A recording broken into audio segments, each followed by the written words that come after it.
વાર્તા ગુજરાતની।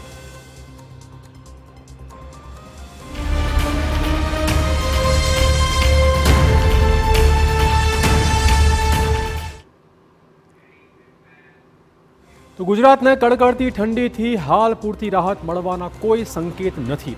ડિસેમ્બરના અંત સુધી કાતિલ ઠંડી પડતી જ રહેશે એટલું જ નહીં, પરંતુ આગામી દિવસોમાં માવઠાને લઈને પણ આગાહી સામે આવી રહી છે, જેથી હજુ પણ મુશ્કેલી વધવાની છે।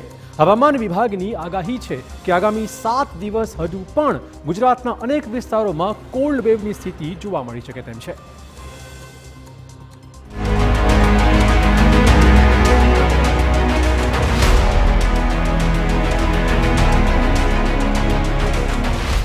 કોલ્ડ વોરથી રાહત નહીં, સંપૂર્ણ ડિસેમ્બર રહેશે કાતિલ ઠંડી। 7 જિલ્લાઓમાં સૌથી વધુ કહેર। ગુજરાતમાં બરોબર ઠંડીનો માહોલ જામી ચૂક્યો છે। ભુજના નલિયામાં 6 ડિગ્રી તાપમાન સાથે કોલ્ડ વેવની અસર વર્તાઈ રહી છે।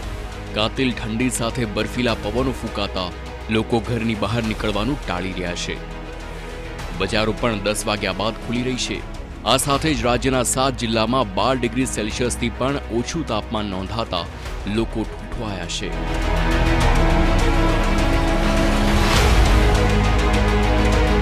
ઉત્તર દિશા તરફથી આવતા બર્ફીલા પવનોના કારણે નલિયા સહિત સૌરાષ્ટ્ર અને કચ્છ તેમજ ઉત્તર અને મધ્ય ગુજરાતમાં ઠંડીનું પ્રમાણ વધ્યું છે।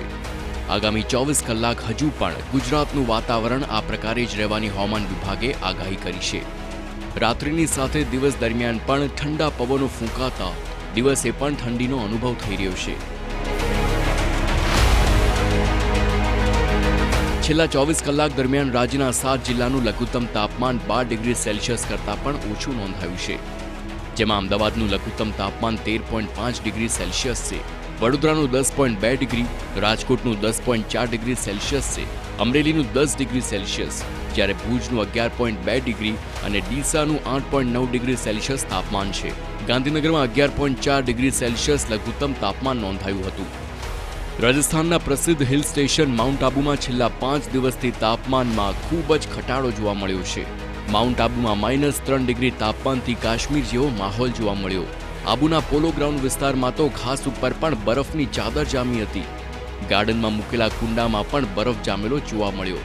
કાર અને ઘાસ ઉપર બરફની ચાદર છવાતા સહેલાણીઓએ બરફની ભરપૂર મોજ માણી।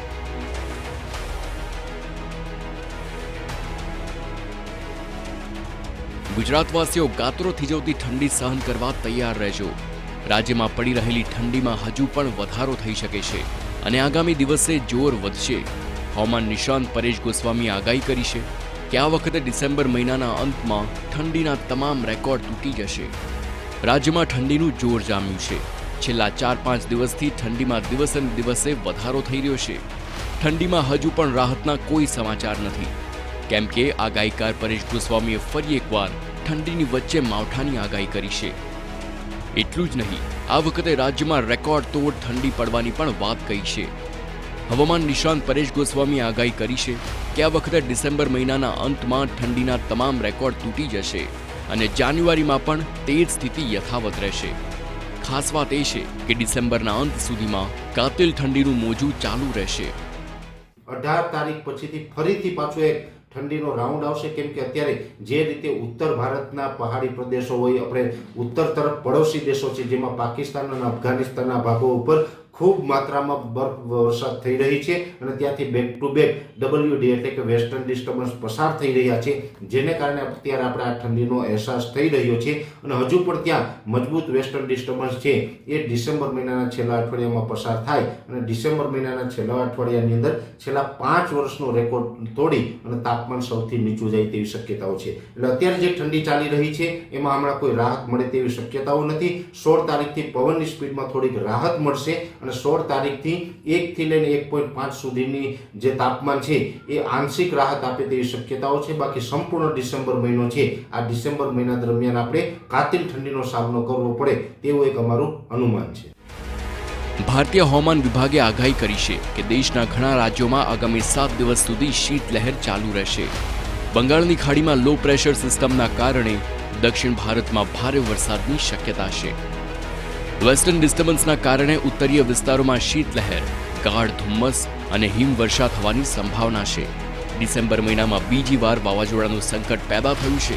અંબાલાલ પટેલની આગાહી છે કે 23 ડિસેમ્બરથી ગાત્રો થીજવતી ઠંડી પડશે, જ્યારે 16 થી 22 ડિસેમ્બર દરમિયાન વાદળ આવવાથી અરબ સાગરમાં લો પ્રેશર બનવાની શક્યતા છે. બંગાળ ઉપસાગરમાં તારીખ 12 થી 14 વરસાદની શક્યતા છે, કારણ કે તેમાં એક લો પ્રેશર બને છે. એની તારીખ 16 થી 18 પણ પશ્ચિમ બંગાળમાં અસર રહેશે, પણ અરબી સમુદ્રમાં તારીખ 14 આસપાસ લો પ્રેશર બનવાની શક્યતા રહેશે અને અરબ સાગરનું લો પ્રેશરનું વહન સોમાલિયા કે યમન તરફ જવાની શક્યતા રહેશે. એટલે હમણાં ઠંડી જે છે એ સવારના ભાગમાં રહેવાની શક્યતા રહેશે, પરંતુ તારીખ 17થી ઊંચું તાપમાન એટલે મહત્તમ તાપમાનમાં વધારો થવાની શક્યતા રહેશે. આમ ડિસેમ્બર અને પછી નવા વર્ષમાં પણ ઠંડી આવી જ રીતે કહેર મચાવશે. બર્ફીલા પવન પણ આવી જ રીતે ગુજરાતને ઠંડુગાર કરતા રહેશે. Bureau report TV9. અને હવે એક સવાલ